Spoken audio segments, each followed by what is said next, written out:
என்ன இந்த காதில் வாங்கி அதை அந்த காதில் தள்ளு.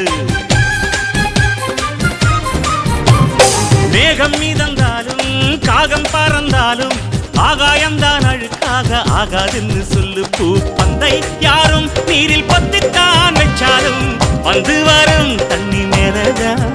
ஆட உன்னை யாரும் ஓரம் கட்டித்தான் வச்சாலும் தம்பி வாடா வந்து போடத்தான்.